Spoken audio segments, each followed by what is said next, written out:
أعوذ بالله من الشيطان الرجيم. بسم الله الرحمن الرحيم. صلى الله عليك يا سيدي ويا مولاي يا رسول الله.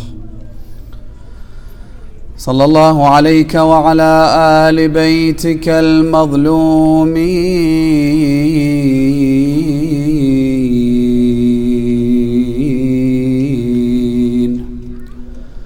الغر الميامين،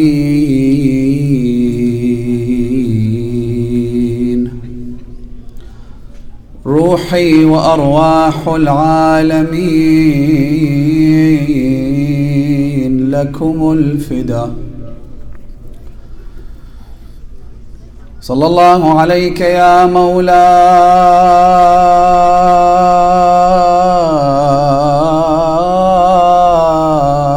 وابن مولاي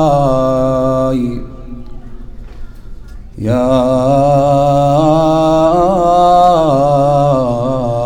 أبا عبد الله،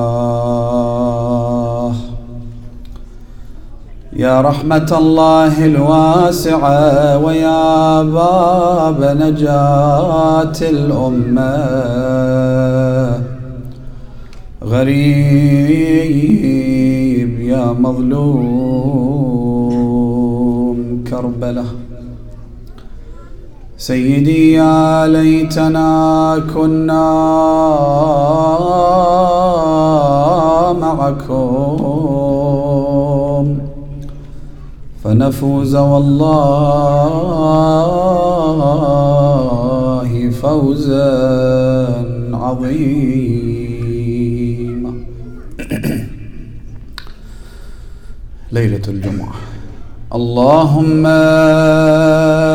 كن لوليك الحجة ابن الحسن صلواتك عليه وعلى آبائه في هذه الساعة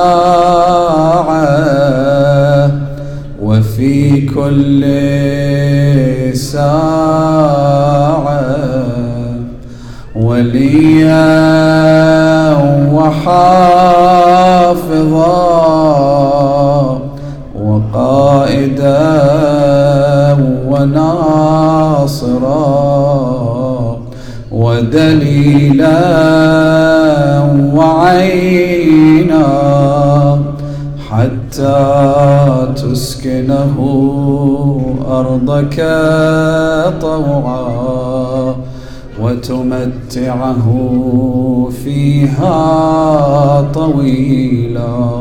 اللهم وهب لنا رأفته ورحمته وعونه ودعاءه وخيره ورضاه، ما ننال به سعة من رحمتك وفوزا عندك يا كريم برحمتك يا أرحم الراحمين. For the hastening of the reappearance of the Master, the Mawla, the Savior, recite aloud salawat ala Muhammad wa ali Muhammad.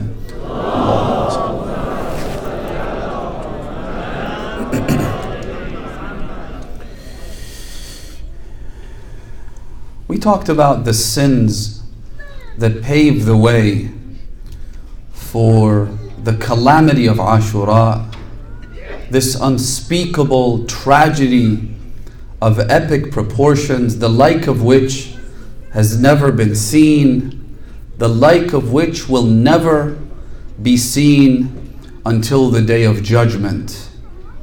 Such a catastrophe, such a tragedy must have had certain elements come into play in order for it to occur. There were major deviations that acted upon the nation that calls itself Muslims. Imam al Hussein was not murdered by Jews or Christians.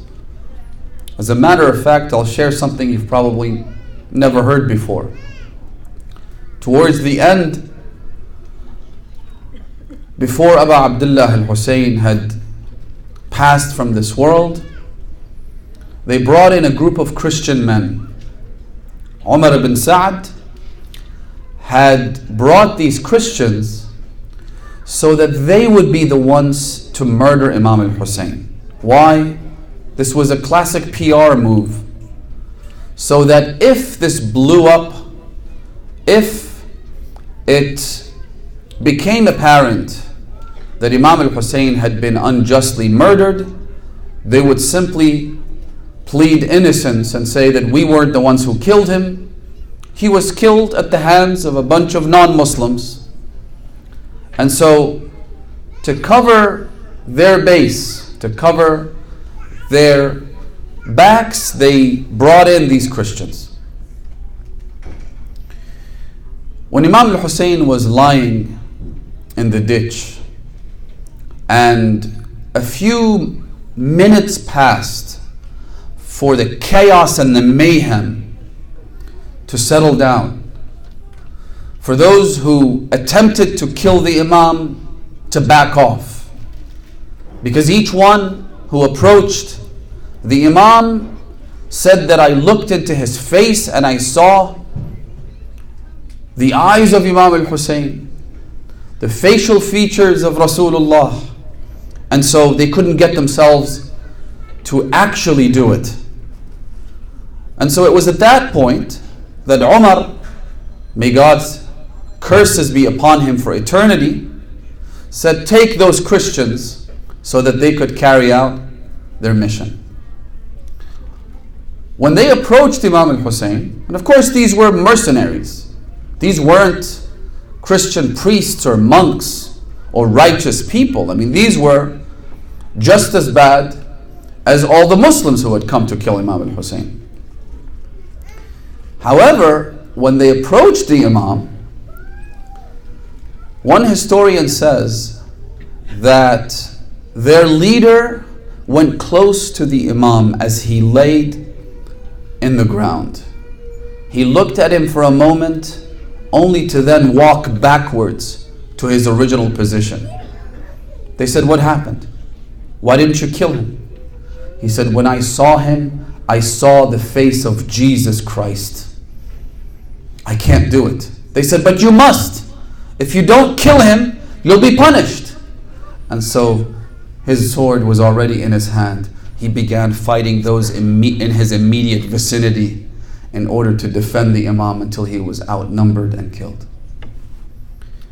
Imam al-Hussein wasn't killed by a bunch of Christians or Buddhists or Hindus. He was killed by people who professed or claimed to follow the religion of Islam. So how does that happen? It happens when a series of wrong steps in the wrong direction lead one down to the lowest pit in the fires of hell.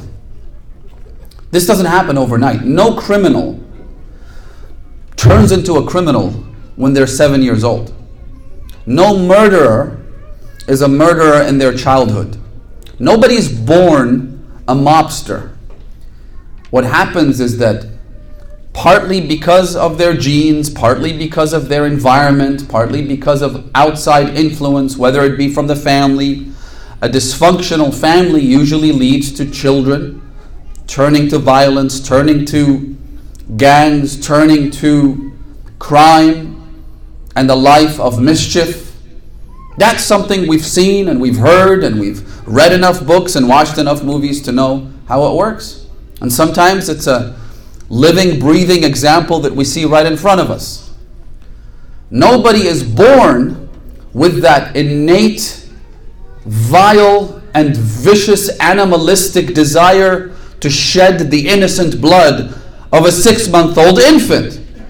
What has to happen is that these people will have to make one mistake after another until they're so far off base, they're so distanced from the very fragrance of values and principles that there's no turning around. There's no way they could get back. That doesn't mean they can't do it. It just becomes so immensely difficult that most people just give up. Otherwise, Hur demonstrated to everyone that even at the very last moment, when you have already made all those mistakes and you've already committed all those sins, and you find it incredibly difficult to turn around, you still have a choice.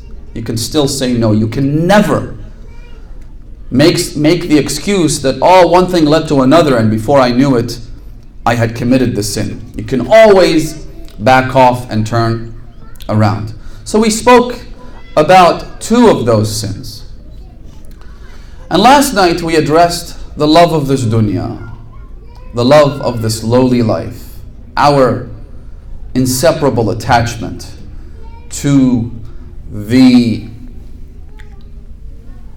range of items that together make up what we call dunya. Our possessions, our money, our desires, the things that we hope to acquire, all these things are called dunya. And one thing I referred to was a beautiful narration in which Imam al-Sadiq alayhi salam is asked a question by a man who felt that he had squandered his life in the pursuit of knowledge that was erroneous. See, that's another point to be made right there. Have you ever seen people who go to college, for example, to earn a particular degree in a particular field, only to realize halfway through their studies that they've made a mistake? Now, what happens to most people in this case? What happens is, thanks to your student loans, thanks to the fact that your parents have been boasting about you becoming a dentist to their friends back home for years and years, and the fact that you've already invested your time, your effort, your money into becoming the dentist, you kind of give up. And you're like, okay, well, I'm stuck, but I have to do it. But there is never shame in turning around. There's never shame in saying, you know what, this was a mistake. I will go back to square one if indeed it is a mistake. If indeed you know this path leads you to haram, for example. Right? When I say mistake, I'm talking about something that could lead you to haram. I'm just mentioning or citing the example of people who study to earn a degree and dentistry and whatnot as an example. But in life, brothers and sisters, if you ever find yourself going down the wrong route, simply turn around. There is no shame. If you feel, and that's why most people say that peer pressure led me down this route. Peer pressure, meaning that first they say, I'll think about it. Then they'll say, okay, let's go. Then they'll say, you know what, come pick me up. Then they'll actually be in the car together. Then they'll be halfway down there. And so now it's too late to turn around. There is never shame to turn around. Never shame to say, you know what, this was a mistake. This is wrong. God doesn't accept this. The Prophet doesn't accept this. And I will go back.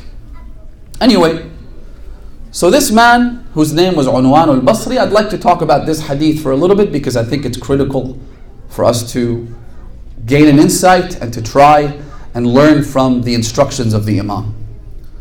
He spent a lifetime studying under Malik ibn Anas, who was one of the leaders of the Sunni denomination, someone who was in direct competition with the Ahlul Bayt, a direct competition with Imam al-Sadiq. He was teaching his students his own views and his own ideas, interpreting the Quran whichever way he desired. And on the other hand, you had Imam al-Sadiq alayhi salam, who was of course persecuted and oppressed.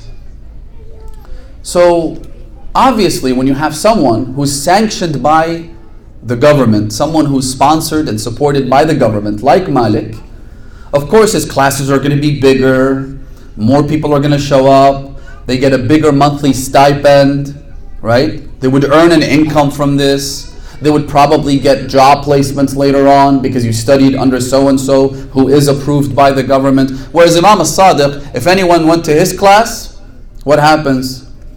That is a surefire way of being persecuted. So most people end up going where? Wherever pays better. Wherever they think they get a better livelihood. And this was one of them. For years and years he attended his class. One day, again, he decided this was the wrong direction. He woke up, he was over 90 years old. I think the hadith states 92 if I'm not mistaken.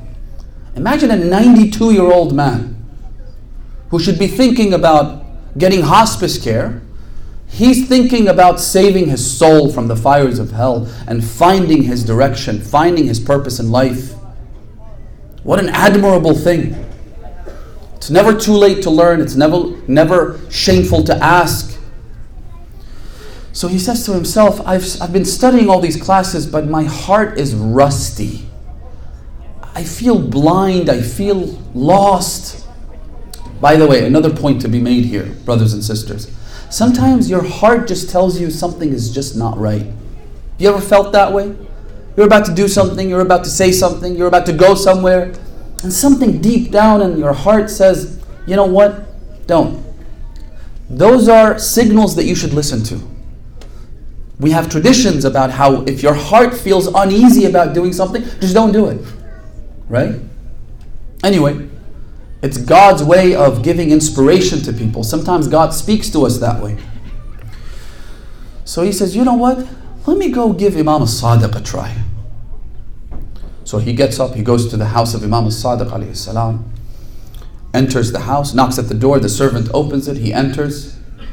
He says salam to the Imam. Alaykum salam. He says, I'd like to come and study in your study circles, in your classes. The Imam said to him, where have you been all these years? He said, I've been going to Malik ibn Anas. He said, well, why don't you go back to Malik? Inni imri'un matlub. If you come after me, you will be persecuted. If you try to attend my classes, I have all eyes on me. All the spies of the regime of Bani al-Abbas are constantly monitoring me and whoever comes into my house. So you know what? If it's living that you're looking for, go back to Malik.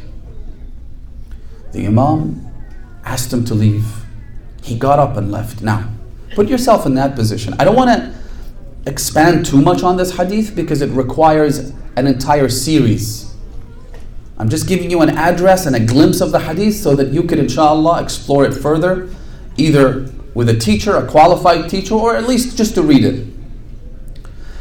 He got up, and while most people would have said, you know what, I tried. I went to his house, I asked him, he said no, I've done my part, forget it. But no, this was a man who was truly looking for guidance. What did he say? He said, this person is not stingy with his knowledge, as evidenced by the fact that he teaches other people. He welcomes other people into his home. If he decided and deemed me unworthy of his knowledge, it means there's something wrong with me and I need to fix it. Placing the blame where it is supposed to be. Instead of blaming God and this and that, blaming myself. I must have made a mistake. I must have committed a sin. I must have had a shortcoming within me that prevents me from accessing the knowledge of the Ahlul Bayt, the knowledge of the household of purity and infallibility, the family of Rasulullah Muhammad sallallahu alayhi wa alihi wa sallam.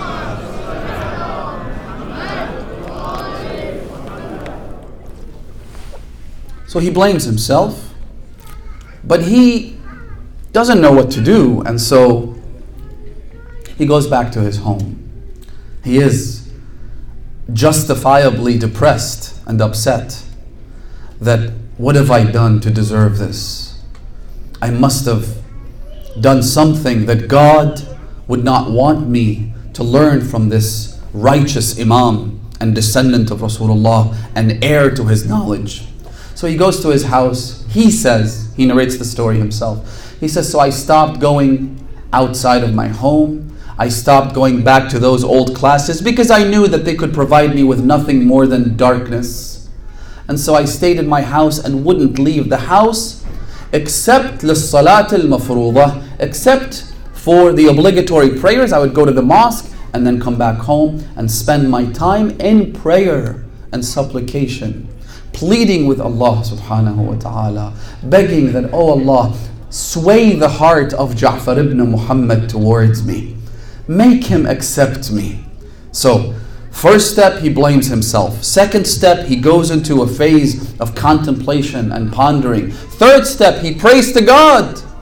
You need God to intervene in these cases. When you feel like you're not making any headway, when you feel like you're in a dead end and you're unable to progress in your life, turn to Allah subhanahu wa ta'ala. So he prayed and prayed and prayed, and one day he says, I got up, I went to the mosque of Rasulullah, and I asked the Prophet to intercede for me. Then I felt something in my heart, another signal that perhaps things have changed. So I went back to the house of Imam as-Sadiq. He says, as soon as I knocked at the door and the servant opened the door, the Imam called my name this time. He said, come inside, come. He welcomed me into his home. I went, I sat down. The Imam asked me, what is your kunya? I said, Abu Abdullah. So the Imam began speaking to me with my kunya, which is an honorific manner of addressing people. Then the Imam began to share with him these invaluable, priceless gems of wisdom. I will share just a part of it, and again we'll leave the rest for another time and another place. The Imam said to him, Ya Aba Abdullah, إذا طلبت العلم فاطلب أولا في نفسك حقيقة العبودية.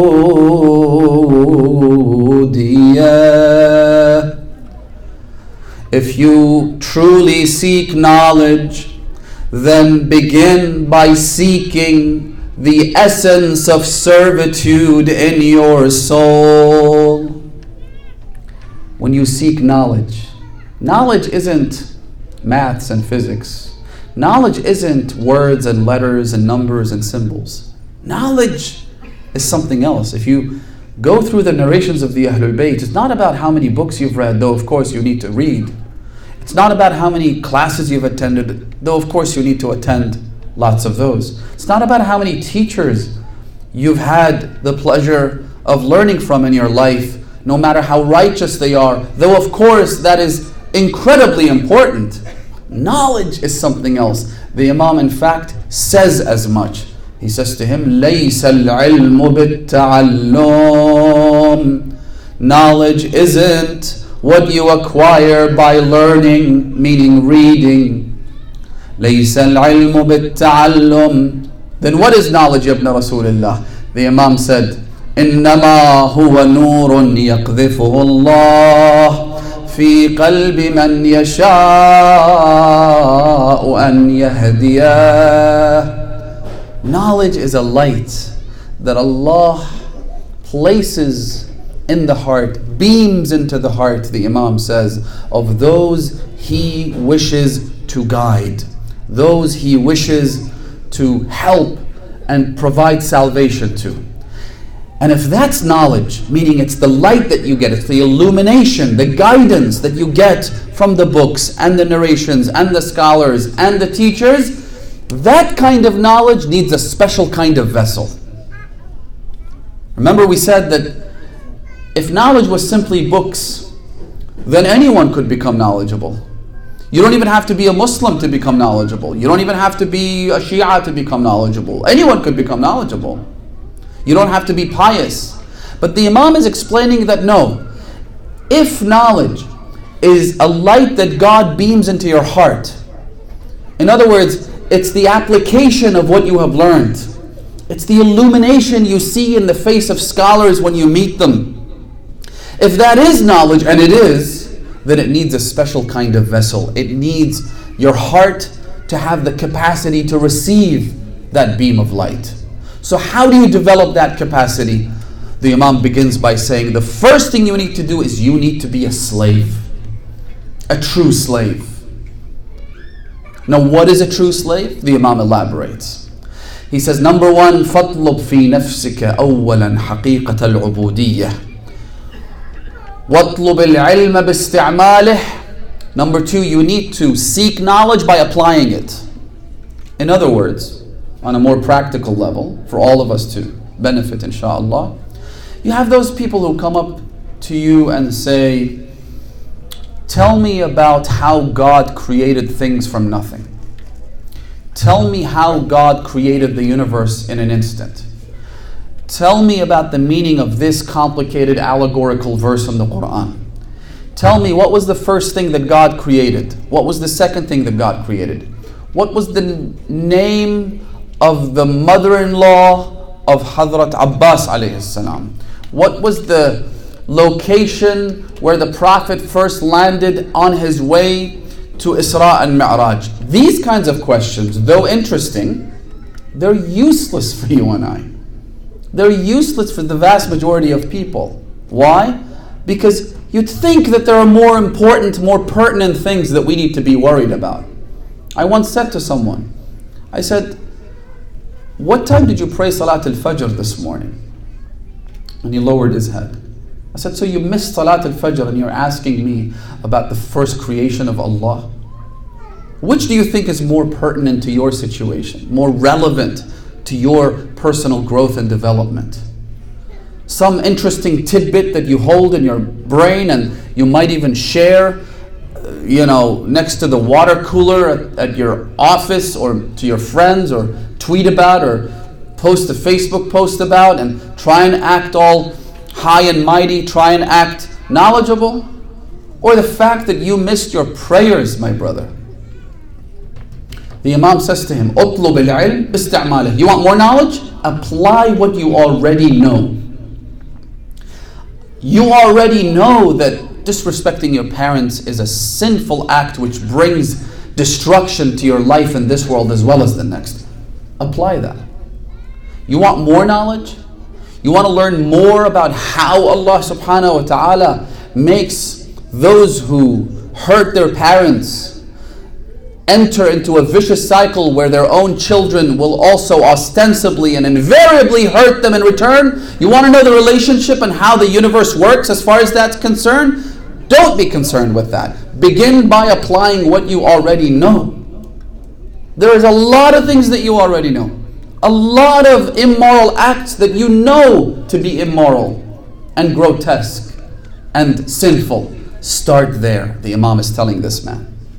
Even though he's 92 years old, but the Imam says the journey is a long one. You need to start the first step before you get to the second and the third and so on.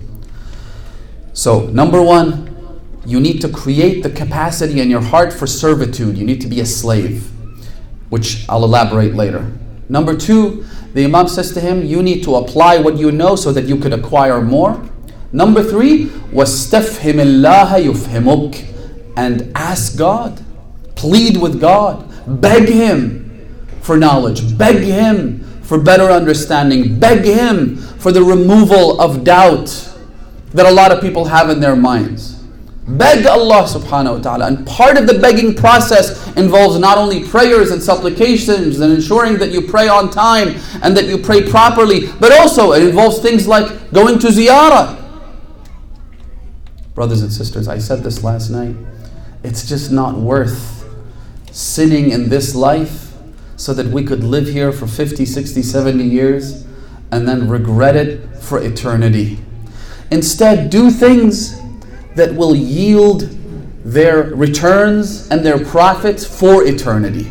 Do things that are worthwhile. Just a couple of days ago, listen to this, and I want the whole world, anybody who watches this, to know, because it's so heartwarming, so beautiful. Just the other day, I'm speaking to one of the community members and community leaders, and he tells me that last year, alhamdulillah, last year we got 16 members of this community to go to ziyarah in Iraq during Ziyarat Arba'in. By the way, brothers and sisters, Ziyarah is a right that's prescribed on all of us. It's a right that Imam al Hussein has, and it's prescribed on every single one. The hadith says that whoever does not go to ziyarah of Imam al Hussein, فَقَدْ تَرَكَ حَقًّا مِنْ حُقُوقِ رَسُولِ اللَّهِ. We have abandoned and neglected one of the rights of the Messenger of Allah. The visitation of the shrine of Imam al Hussein is one of the most valuable acts of worship according to our narrations and the words and teachings of the Ahlul Bayt. Read Kamil al-Ziyarat. You will be so inspired to go to ziyarah, it's unbelievable. So the brother tells me that last year we had 16 people. I said, first of all, that number should go up to 160 people this year, inshallah. He said, although one thing we did do which was rather unique, and I don't want to boast about it. I said, no, please do share. He said, well, all these 16 people went to Karbala on bare feet. I said, well, mashallah, I've seen people in the ziyarah who aren't wearing shoes. They're not wearing any slippers or anything, no socks. And they go on the 60, 70, 80 mile trek without any shoes on or any footwear of any kind. He said, no, that's not it. We went without any shoes or footwear all the way from Washington to Karbala. I said, so you boarded your planes, you disembarked, you changed several airports, you flew into Iraq, you went from the airport to Najaf, and then from that, he said, yeah, the whole way. And they've even started a website. I think it's walktokarbala.com or something like that. You could ask the organizers here, where people can register and they can help each other out. Brothers and sisters, that's the kind of stuff we need to be doing. I'm not saying everyone should take off their shoes and go to ziyarah. If you can't, if you're an elderly person, if you have back and leg issues, that's a different thing. My point is, let's get creative when it comes to our service to Allah and the Ahlul Bayt. And believe you me, in the name of Allah subhanahu wa ta'ala, I swear to God, the Almighty, All-Merciful, Creator of the universe, no one ever goes to ziyarah and come back the same person. They always come back with gifts and souvenirs that aren't in the form of things you put in your pocket or in your suitcase. You come back with souvenirs that will last a lifetime. Go to ziyarah. That's the kind of stuff we should be doing. Get creative. Establish a sunnah. We might talk about this one night. To establish a new tradition that others might follow. The tradition, the hadith says, من سن سنة حسنة فله أجرها وأجر من عمل بها إلى يوم القيامة. Whoever establishes a new practice that is good, that is worthwhile, that is beautiful, that is generous, that is righteous, right? Then he or she will get the rewards of doing that. And then anyone who follows that practice until the day of judgment will share the reward with the person who established it. When you have someone moving into a new community, a new country, a new city, and establishing the majalis of Imam al-Hussein, that's a great practice. That's a sunnah hasana. Because any other majlis that is held subsequently to that, you will share the thawab. You'd have to get creative. And not only creativity isn't the only ingredient that's required to actually establish a new, good, righteous tradition. You know what else you need? You need divine backing. You need that spark in your mind, that thought, which comes usually from Allah subhanahu wa ta'ala. You need to be at the right place and the right time to be that pioneering, founding father, founding mother of a good, righteous tradition. People who establish majalis, for example. Just last night I was speaking to a brother who mentioned that there is someone back home who, for the last few years, has started a tradition whereby on Eid al-Ghadir they recite the sermon of Rasulullah, which was delivered on the day of Ghadir. Most people have never even heard that sermon. It lasts about an hour. Rasulullah on the day of Ghadir delivered a sermon in which he summarized the entire religion of Islam. We're all familiar with the Fadakiyya sermon of Fatima al-Zahra, the Shaqshaqiyya of Amir al-Mu'mineen, but not the Ghadiriyya of Rasulullah. Why? And so this brother says, you know what? We'll start a majlis in our home, and then someone else in a different neighborhood, and so on and so forth, and it goes viral. And it's a new tradition. Dua al-Faraj, brothers and sisters, about 40, 50 years ago, wasn't as prevalent and as famous and as widely read as it is today. Someone must have decided, hang on a second, here's a great dua, it is in Mafatihul Janan, it's narrated by our scholars, let's recite it after each majlis, let's recite it between each prayer. They started a tradition. You have to get creative. And in order to be creative and be the person who does this, you need to increase your knowledge, you need to read up, you need to ask the scholars, you need to be righteous and pious and be at the right place in the right time, and Allah will bless you. Allah will bless you. There's a man by the name, and I'm going off on a bit of a tangent, but I think it's relevant to this. I didn't want to mention this. I probably never mentioned it. A man by the name of As-Sayyid Muhammad Ali Shahristani. He was an engineer, an architect. Now, how many architects do we have in this world? How many engineers do we have? But he wasn't just any other architect. He was someone who said, I need to be creative. I need to make my mark. I need to board the ark.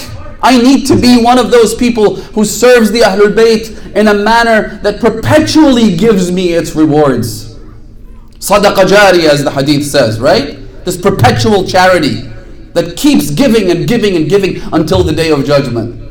He's a man I had met many times. May Allah bless his soul. Do you know what he got to do?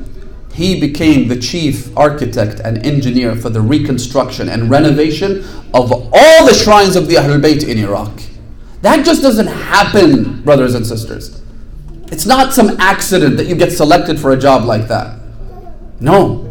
It takes a lot of sacrifice. It takes a lifetime of servitude, a lifetime of sincere services to Allah and the Ahlul Bayt, so that eventually you get awarded with this position. Allahumma sta'amilni fi dinik. Oh Allah, hire me, employ me. Make me one of the people that helps progress your religion, spread your religion and your faith and your values. You need to pray, beg. If Allah deems you suitable for the position, He'll pick you. And believe you me, Allah has an infinite number of candidates for every position. God forbid that you do get placed in a position of a service to the Ahlul Bayt, but then because of a sin that we commit, na'udhu billah, astaghfirullah, that Allah then says, you know what, you're fired. You could go and live your life, but you're fired. You don't get this honor. Anyway, so Imam al-Sadiq says to Unwan al-Basri, he says to him, وَاسْتَفْهِمَ اللَّهِ, ask God, pray for him, pray to him, right? Go to ziyarah, as I said. Go barefoot if you have to. Then he says to the Imam, وَمَا حَقِيقَةُ الْعُبُودِيَّةِ, you said in the beginning that I have to have the true essence of servitude in my heart. But what is that? What does that entail? To be a servant, to be a slave. The Imam elaborated. So the rest of the hadith, which is about a page long, is specifically trying to unpack this statement, in which the Imam says, and I'll just mention a couple of points. The Imam says, number one, أَلَّا يُدَبِّرَ الْعَبْدُ لِنَفْسِهِ تَدْبِيرًا. Picture a slave. What does a slave do? A slave does everything his master asks him. And a slave does nothing until his master gives him permission. That's literally what it means, right? The Imam says that if you are a slave, right, if you truly think of yourself as a slave of Allah subhanahu wa ta'ala, then you don't scheme and plot and plan your own life. You wait for your master to tell you what to do, right? I've seen people, brothers and sisters, who have incredible anxiety about the future. And I don't know, alhamdulillah, people say that I'm cold-blooded, but I usually say it's not that. I lack that anxiety as far as the future, what the future holds. I just don't have that. And I feel like one way to acquire this, I hope I get to do that. I'm a failure as far as that's concerned. But one of the secrets to do that is you basically leave it up to Allah. How am I going to go to school? How am I going to graduate? What am I going to do after school? What am I going to study? What degree program will I enter? What job will I get? Where will I live? Who will I marry? I'm not saying that these questions shouldn't be asked. But to be overly anxious about all of these things, why? You have a creator who created you from dust. And he brought you up. And he put you into the care of a loving family. Parents who are willing to sacrifice everything for your sake. As the hadith says, لا يأكلون حتى تأكل وإذا مرضت فيمرضون. They never eat until you're satisfied. If you're sick, they get sick. Their whole lives revolve around you. They brought you up, they took care of you, they provided for you. And then now that you've grown up, I have provided for you. I have given you food and clothing and shelter and so on and so forth. If you just think about all the ups and downs, all the twists and turns, all the moments when Allah subhanahu wa ta'ala stepped in and helped you. It's an infinite number of instances, brothers and sisters. And then Imam al Hussein says in Dua Arafah, he says, Ya Allah, I thank you for everything that you have given me. And I thank you for the fact that I know how many afflictions you have diverted away from me. How many times do you think you were supposed to get involved in an accident but didn't? So that's something you can't measure. That's something you can't really quantify. How many potential accidents I should have been involved in, but it didn't happen. Have you seen those videos on YouTube, or sometimes they go viral on WhatsApp and what have you, of people whose lives are saved by a hair's length, right? A big giant truck passes right by them. And you think to yourself, had this guy been slower by a fraction of a second, he would have turned into a pizza. You think to yourself that, subhanallah, how this person was saved was not, it wasn't an accident. It was a miracle. That's what people call a miracle.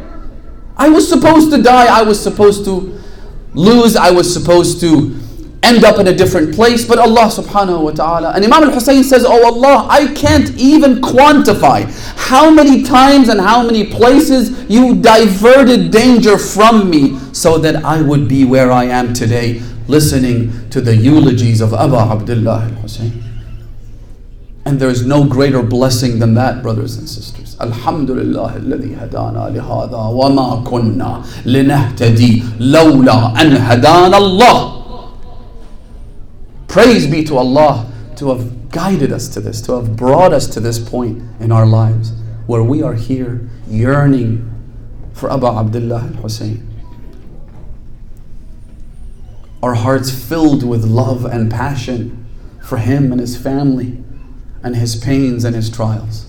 Right? Is there a greater blessing than that? All these blessings. So, this person who has been the recipient of an endless number of blessings and bounties is now a slave. Should he or she be anxious about anything? If Allah provided for me all this time and will continue to provide for me, then why should I be worried? Allah yudabbir al-abdu li nafsihi tadbira. In other words, before you take any step, ask yourself, oh Allah, what would you like me to do? And that usually doesn't entail you getting some kind of inspiration through dreams. Usually a little contemplation will give you the direction you're supposed to go in. A little contemplation and you'll be able to tell which of the options you have, which of the choices is the one that pleases Allah subhanahu wa ta'ala. You're way smarter than you give yourself credit for. You're way more knowledgeable about these things, about morality, than you think. Just ask yourself. The problem is we usually go against our own advice. We know this to be wrong and yet we do it. We know this to be immoral and yet we commit it. So, number one, don't make any plans. Leave your calendar open. See what God wants you to do, number one. Number two, the Imam says to him, وَأَنْ يَكُونَ جُمْلَةُ اشْتِغَالِ الْعَبْدِ فيما أمره الله تعالى ونهاه. That the majority of your time you should be occupied with what Allah has commanded you to do and what He has forbidden you from doing. What has Allah commanded us to do? To give charity to the poor. Again, nobody's saying you should quit your job and think about what you're supposed to do. Working is part of what Allah asked you to do. Getting a job is what Allah subhanahu wa ta'ala wants people, especially men, to perform. If a guy sits at home and says, no, I'll just wait for Allah to dangle His bounties upon me, it's just not going to happen. It's not going to work. Musa gets sick. Allah subhanahu wa ta'ala, the sickness lasted for a while. So then God said to him, Musa, what are you doing about this sickness of yours? He said, well, I'd like you to heal me. Allah said to him, go to the physician and I will heal you.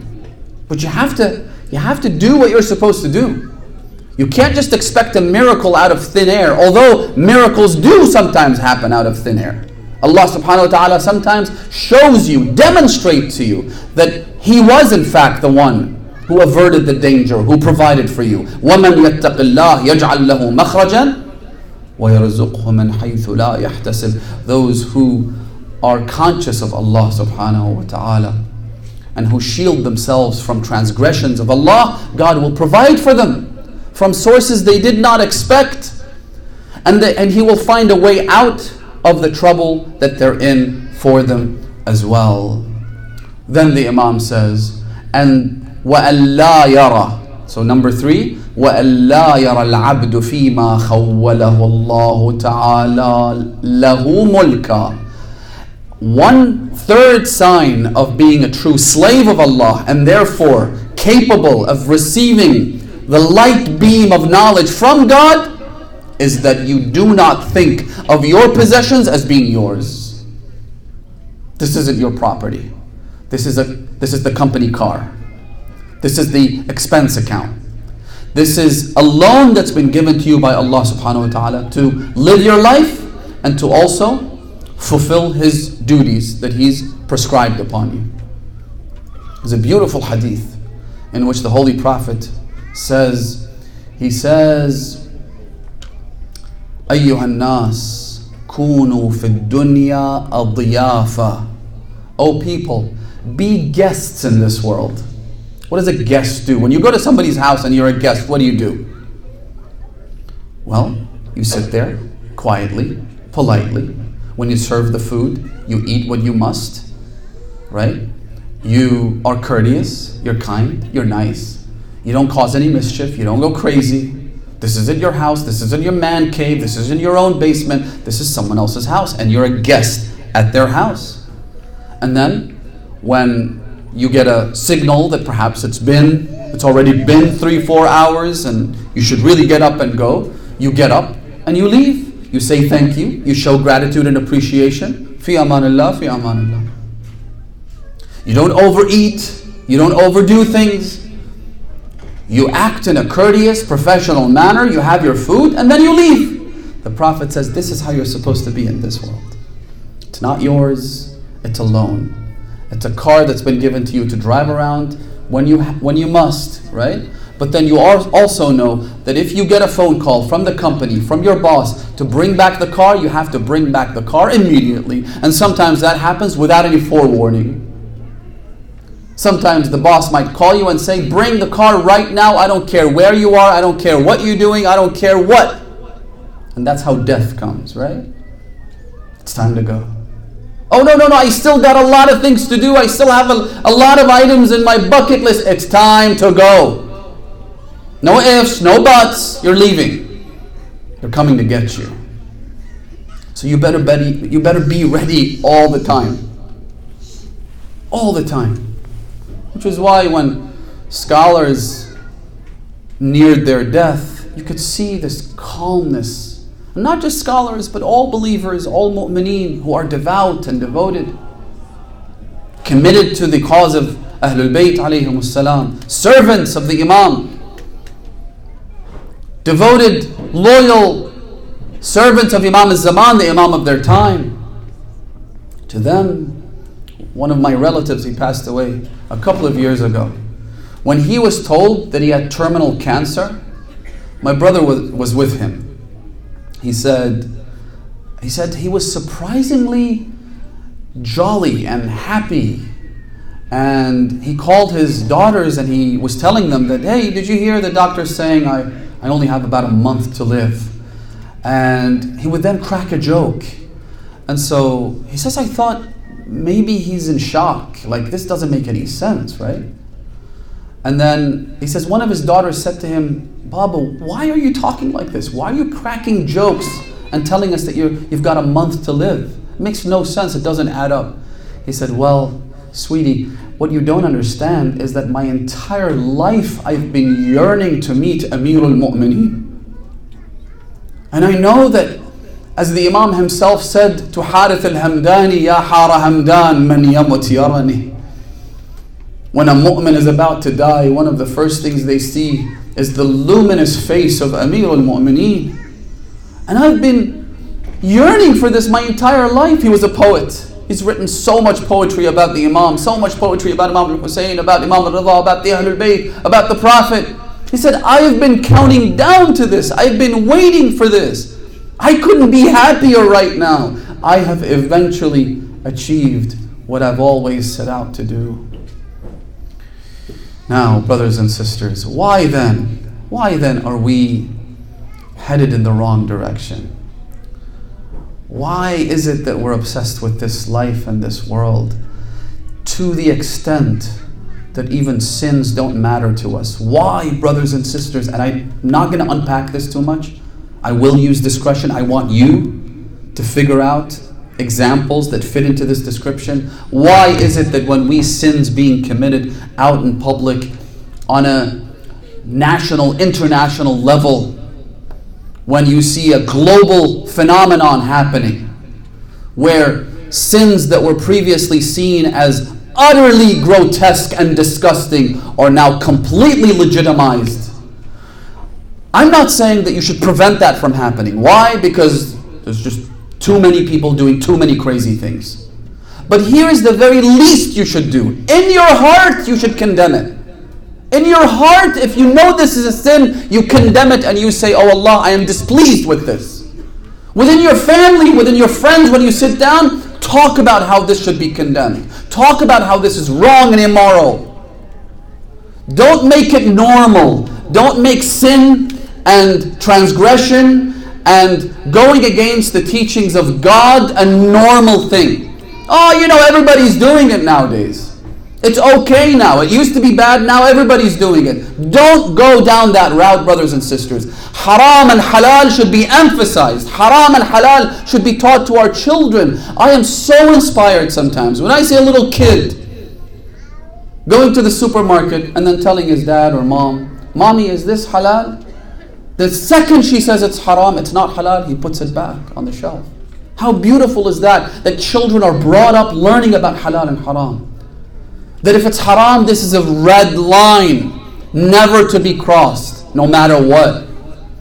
If you teach your children haram and halal and the meaning of these concepts when it comes to their favorite candy bar, next thing when you grow older and they go into a society where sin is absolutely ubiquitous, they will also draw a line. Remember when Imam al-Hussein said, and I'll pivot toward the Masa'ib now. I do apologize from all of you. May Allah bless you all. Imam al-Hussein, may He reward you on this Thursday night when Karbala is in turmoil. God only knows what's happening in Karbala tonight. Because traditions tell us that the prophets of God, all of them ask Allah for permission to visit Imam al-Hussein on a Thursday night. Not only that, Fatima al-Zahra is in Karbala on a Thursday night. Imam al-Hasan is in Karbala. Amir al Mu'mineen is in Karbala. The Holy Messenger himself goes to Karbala, which is why anyone who's ever been to Karbala on a Thursday night, you know that there is a different fragrance to it.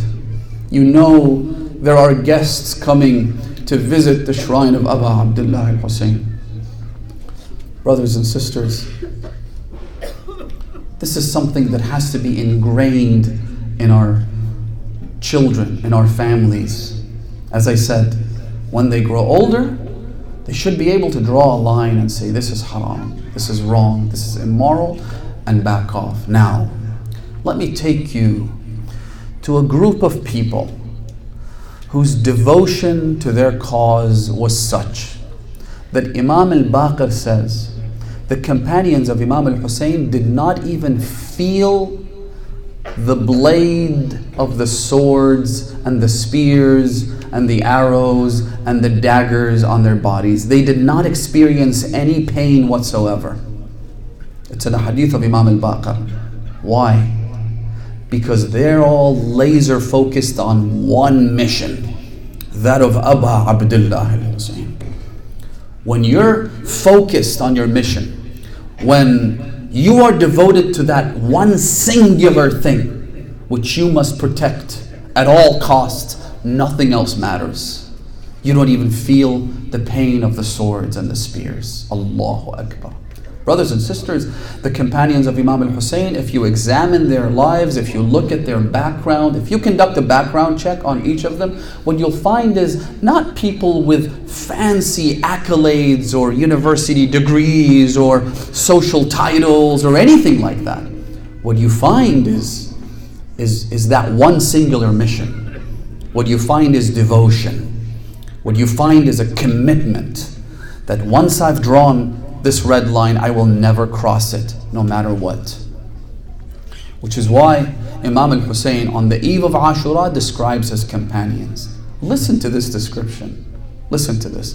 The Imam says, إِنِّي لَا أَعْلَمُ أَصْحَابًا خَيْرًا وَلَا أَوْفَى مِنْ أَصْحَابِي وَلَا أَهْلَ بَيْتٍ أَبَرَّ وَلَا أَوْصَلَ مِنْ أَهْلِ بَيْتِي. I do not know. And when Imam al-Hussein says, I don't know, it means there is no such thing. I do not know of companions who are more loyal and devoted than my own companions. And I do not know of family members who are more closer and better than my own family members. أَبَرَّ وَلَا أَوْصَلَ مِنْ أَهْلِ بَيْتِي. What kind of companions Imam al-Hussein had? What kind? I'll mention a few examples and wrap up, inshaAllah. Just look at these glorious stars, the most brightest stars in the galaxy of virtue and morality, brothers and sisters. Someone like Habib ibn Mudahir. Habib, this great companion of Rasulullah, a man whose devotion to the faith was beyond question. He receives a letter from Imam al-Hussein asking him to join him in Karbala. He was still in Kufa at the time. And so he tells his slave, his servant, he says, go prepare my horse. I gotta go somewhere. So then he arrives and notices that the servant had prepared the horse and now he's speaking to the horse. He noticed he snuck up on him. He didn't notice that Habib ibn Mudahir had arrived. So the servant was telling the horse, he said, Ya faras sayyidi, O horse of my master, by God, if my master doesn't come on time, I will get on your back and I will charge towards Karbala to defend Aba Abdullah al-Hussein. Habib ibn Mudahir cried. He said, Ya Aba Abdullah, what have you done to the hearts of men and women? What have you done such that a slave desires to die in your way?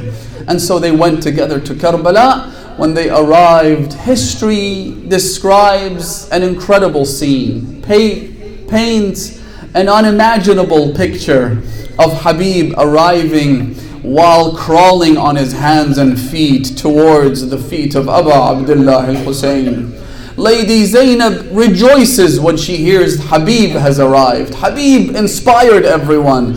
It brought a sense of victory to the camp of Imam al-Hussein, that Habib has joined our camp. Zainab sends her salam to Habib. When Habib hears the messenger telling him that Zainab sends you her salams, فَصَفَعَ وَجْهَهُ, he slapped his face. Then he took a handful of dirt and placed it over his head. He said, Man ana, who am I for Zainab to send her salam upon me, the daughter of Ali ibn Abi Talib? Habib ibn Mudahhar, this great companion of Imam al-Hussein. Who else? Let me mention a couple more examples, inshallah. You have Muslim ibn Awsaja. Muslim ibn Awsaja, again a great companion of Imam al-Hussein. He was the one who fell to the ground.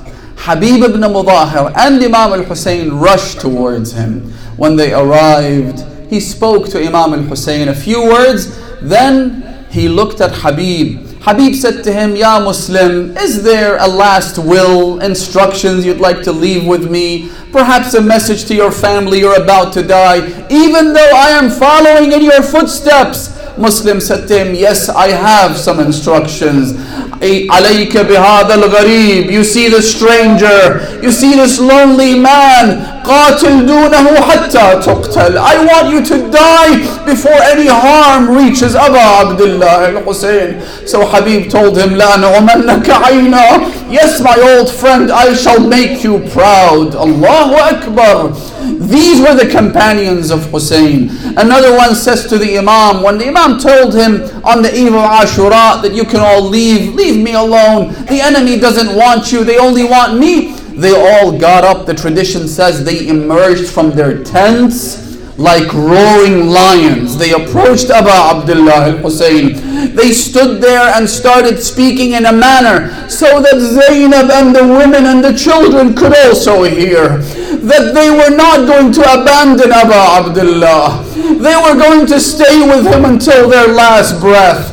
One of them would say, Ya Aba Abdullah, لوددت أني قتلت ثم أحرقت ثم نشرت.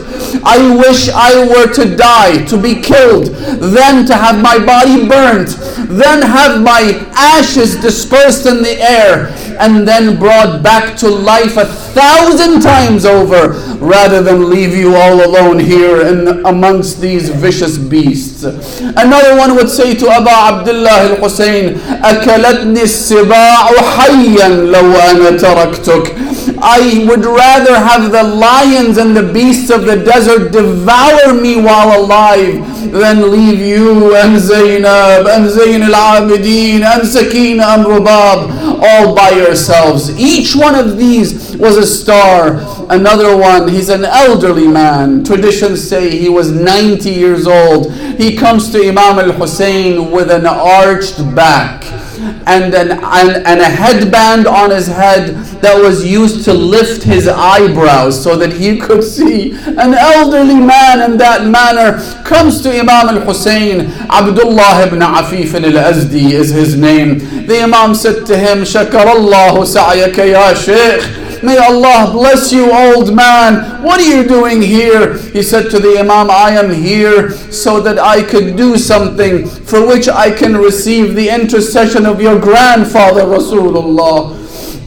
And he went to the battlefield. Traditions say, فَقَاتَلَ ثم قتل على كبر سنه 18 رجل. He killed 18 people. An elderly 90-year-old man can kill 18. How? Because of that mission that they had set for themselves, which was the protection of Aba Abdullah. One of them said to the Imam, نفوسنا دون نفوسكم أرواحنا دون أرواحكم. فوالله, by God, no harm will reach you while our heart continues to beat. No matter what happens, we won't abandon you. Each one of them greater than the other, until it was the turn of John, the slave of Abi Dhar. John the slave, I relate with him perhaps more than any other one, because he came to the Imam. The Imam said to him, you were someone who joined us and you came to us so that we could provide a life for you. He was an elderly man. As I said, he was the servant of Abu Dhar al-Ghifari, the companion of Rasulullah. He was a black slave. He was called John. So the Imam told him, when you came to our house, you did so because you wanted a life to live. You don't have to die today. So he said, Ya Aba Abdullah, يا أبا عبد الله أنا في الرخاء ألحس قصاعكم. At times of comfort, I eat your leftover food for blessings. وفي الشدة أترككم. Do you want me to abandon you at times of hardship? Never. يا أبا عبد الله إن ريحي لنتن. I had a foul smell يا أبا عبد الله. وإن لوني لأسود ونسبي للئيم. And I have a lineage that I'm not proud of, a family, a tribe that I'm not proud of. فتنفس علي بالجنة. What I need from you يا أبا Abdullah is to give me your blessing so that I could also enter paradise, and send my greetings to Fatima Zahra. He went, he fought bravely until he was killed. The narration states that because he said to the Imam, I have a foul smell, anyone who would pass by that area would smell the most beautiful fragrance.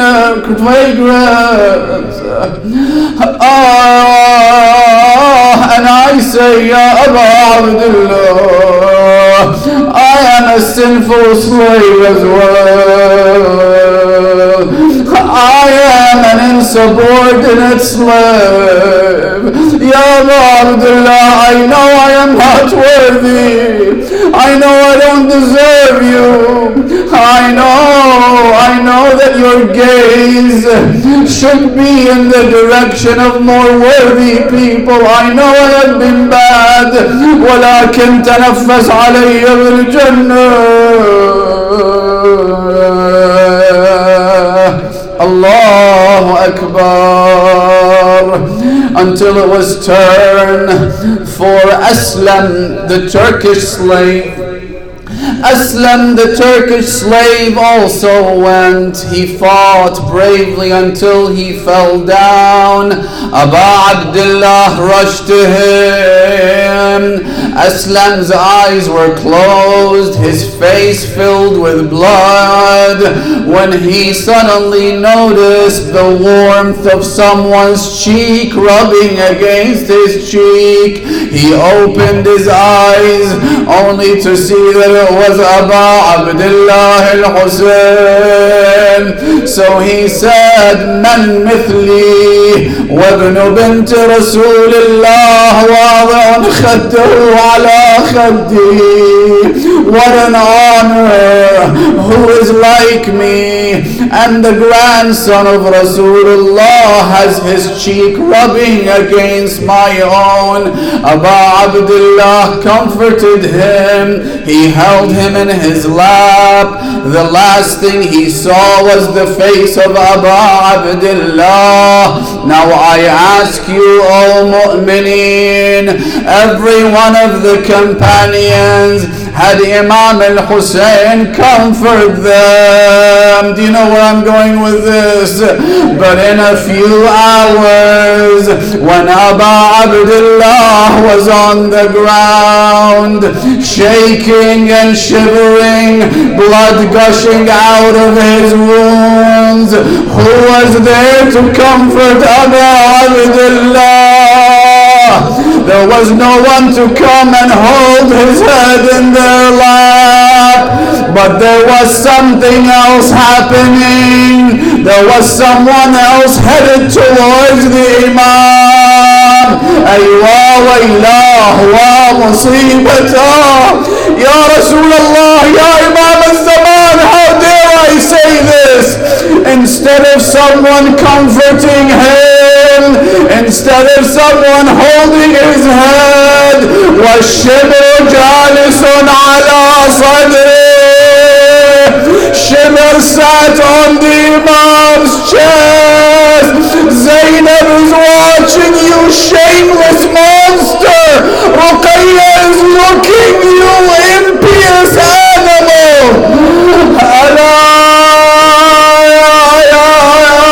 رحم الله من نادى وحسينا وغريبا ومظلوما.